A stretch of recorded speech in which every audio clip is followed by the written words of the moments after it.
আমরা কেউ নৈরাশ্যবাদী না, অনেক ক্ষেত্রে আমরা দেখি অনেকটা পরিবর্তন এসছে। আপনারা দেখুন তো চিন্তা করে, একটা সময় বড় বড় পাঠ আসলে ভাগবত আসলে শুধু সাদা কাপড় পরা মানুষ দেখতাম, ঠাকুরমা, দিদিমা, দাদু ঠাকুর এরকম। কিন্তু আজকাল এরকম ইয়াং জেনারেশন চলে এসছে, নতুন প্রজন্ম চলে এসছে। কাজে ভয় পাওয়ার কিছু নেই। আমরা নৈরাশ্যবাদী। আমি মনে করি যে সংসার সাগরে দুঃখ তরঙ্গের খেলা আশাই তার একমাত্র খেলা। আমরা অনেকটা পথ পেরিয়ে বর্তমান প্রজন্মে এসছি। তবে আমরা একটা জিনিস কিন্তু অনেক সময় ভুলে যাই, সনাতন ধর্মাবলম্বীরা আমরা শুধু পিঠ পেতে মায়ের দরবার ঝগড়া পিঠ পেতে নি না, আমাদের সেই শিক্ষা গীতা ভাগ করতে। ভগবানের চরিত্রদের জন্য চারটা ভাগ করি। আমরা যে রাজনীতিবিদ ভগবানকে দেখি কুরুক্ষেত্রে, তিনি কুটিল রাজনীতিবিদ ছিলেন। আপনি দেখেছেন মহাভারতে যে সূর্য ডুবে নাই, চক্রবর্তী সূর্য ডুবিয়ে রেখে হত্যা করেছেন যদুকে। তিনি কখন কি করতে হবে সলা পরামর্শ সব দিয়েছেন, কূটনীতিকের মতো রাজনীতি করেছেন। যুদ্ধে জয়লাভের জন্য যত সলা পরামর্শ লাগে তিনি যুদ্ধ করতে বলেছেন। কেন? ধর্ম সংস্থাপনার্থায় সম্ভবান, ধর্ম সংস্থাপনের জন্য যুদ্ধ করতে বলেছেন। আরো সহজ করে যদি বলি, আমরা এখন বর্তমানে চৈতন্য মহাপ্রভুর যুগে আছি, কলিযুগ পাবন অবতার চৈতন্য মহাপ্রভু। আমরা অনেকেই জানি, অনেকেই জানি না। আমাদের এই যে রাজনীতি করছে ছেলে মেয়েরা, রাজনীতি মশাল মিছিল করে, মশাল মিছিল প্রবর্তন করেছেন চৈতন্য মহাপ্রভু। সনাতন হিন্দুরা যদি একজনে মারলো, আমি শুধু পিঠ পেতে দিলাম, সেই শিক্ষা আমার ধর্ম দেয়নি।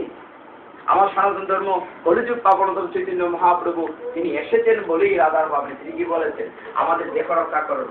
যদি গৌর না হইত, যদি গৌর না হইত তবে কি হইত, কে মনে ধরিতামে যে মানে দেহ। আরে রাধার মহিমা প্রেম রস সীমা, রাধার মহিমা প্রেম রস সীমা, জগৎ জানাত কে। যদি গৌর না হইত তাহলে রাধার মহিমায় জগৎকে আমরা জানতে পারতাম। কাজে আমরা অত্যন্ত ভাগ্যবান। আমরা অনেকেই মনে করি যে সত্য যুগের মানুষের ভাগ্য বেশি ছিল, তাদের 1 লক্ষ বছর আয়ু ছিল, যে তাতে একটা শূন্য কমে 10,000 হয়েছে, তারপরে একটা শূন্য কমে 1,000 হয়েছে, হলিতে আরো একটি শূন্য কমে মাত্র 100 বছর, আয়ুষ্কাল কম। না আমাদের দুর্ভাগ্য, না আমাদের সৌভাগ্য যে কলিযুগে যেমন মহাপ্রভু কৃপা করে এসেছেন। শুধু আসেননি, তিনি অনর্পিত চিত্ত ছিলেন, যেটি কখনো অর্পণ করা হয় নাই। এই মন্ত্র আমাদেরকে দিয়ে দিয়েছে সহজ করে, এত কঠিন কিছু না। যার কারণে দেখুন, মাত্র কৃষ্ণ 5241 বছর পূর্বে এসেছিলেন, আর চৈতন্য মহাপ্রভু মাত্র এই 520-22 বছর পূর্বের কথা, লেটেস্ট। এবং কলিযুগের পাবন অবতার বলি।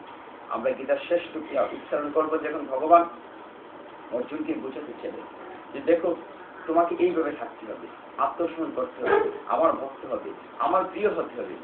অর্জুন, তুমি বুঝতে পেরেছ? তখন অর্জুন বলতেছি, আমি বুঝতে পেরেছি, আমার বলতে কিচ্ছুটি নেই, আমি তোমার হাতে ক্রীড়নক মাত্র।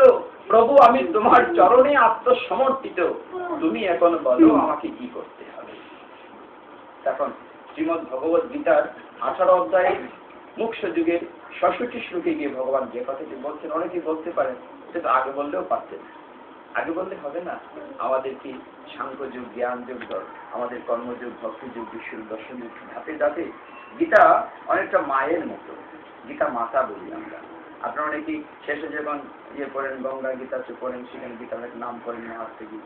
অনেকে আবার এই প্রশ্নটি করেন যে গীতা পাঠ করলে কি মাত্র পড়তেই হবে? না, মাত্র পড়তেই হবে কথাটি ম্যান্ডেটরি। যদিও গীতায় লিখা আছে না পড়লে এই হবে, ফল হবে না, সেই হবে না। আসলে পড়তেই হবে, এটা কথা ঠিক না। যেমন মনে করুন যে দুগ্ধ পুষ্টিকর খাবার, আমরা সেটা যখন জানলাম, দুধ পান করলে দুধের যে গুণ আমার দেখে লাগে, আমাকে এবার বলতে হবে যে দুধ পুষ্টিকর। বিষের যে ক্রিয়া, আমি যদি বিষ পান করি, আমি যদি বলিও নাও বলি, বিষের ক্রিয়া হবে কিনা আমার নিশ্চিত হবে। কাজে মাহাত্ম্যটা ম্যান্ডেটরি না যে পড়তেই হবে এই কথাটা না, বললে ভালো, না করলে আপত্তি নেই। কিন্তু এটা দেয়া হয়েছে কেন? যে আমাদেরকে একটু চাপে রাখার জন্য। পুণ্যের কথা বলা হচ্ছে, অসুবিধার কথা বলা হচ্ছে, এই না করলে সেই হবে।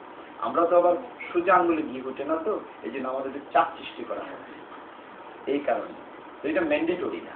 যে দুগ্ধ পুষ্টিকর খাদ্য আমি যেমন জানলাম, গীতাকে ভালোবাসলে ভগবানকে ভালোবাসা হলো, গীতা অধ্যয়ন করলে ভগবানকে পাওয়া হলো, গীতা যেখানে পাঠ হচ্ছে ভগবান স্বয়ং উপস্থিত আছে। গীতা আপনারা যারা ভক্তরা শ্রবণ করছেন, আপনাদের যুগ জন্মের পাঠ ফলিত হচ্ছে। গীতা যারা আপনার শ্রবণ করছেন, আপনার পরজন্মে অবশ্যই বৈকুণ্ঠবাসী। এতে কোনো সন্দেহ নেই, ভগবান সেই কথা বলেছেন। কেন বলেছে? ৬৬ শ্লোকে আমরা শেষ করতে চাই, যেখান থেকে ভগবান অর্জুনকে লক্ষ্য করে সমগ্র জগৎবাসীকে বলছেন। কি বলছেন? সর্বধর্মান পরিত্যজ্য মামেকং শরণং ব্রজ অহং ত্বা সর্ব পাপেভ্যো মোক্ষয়িষ্যামি মা শুচঃ। আগের শ্লোকটাতে যেমন বলেছিলাম যে প্রিয় হতে হবে, এখানে একটি ছোট কথা আছে। কথাটি কি? আমরা চেষ্টা করি গীতা ভাগবতের ফাঁকফোকরগুলো ভেঙে দিতে। বলছেন সর্বধর্মান ধর্ম বলতে এখানে হিন্দু মুসলিম ধর্ম না, সর্বধর্মান বলতে পশুর ধর্ম, পাখির ধর্ম। আমরা পৃথিবীতে এসেছি, মানুষ আর পশু পাখির আমাদের তফাৎ থাকতে হবে। যেমন পশু পাখি খায় দেয় ঘুমায় বাচ্চা তৈরি করে, আমরা খাই দেয় ঘুমাই বাচ্চা তৈরি করি।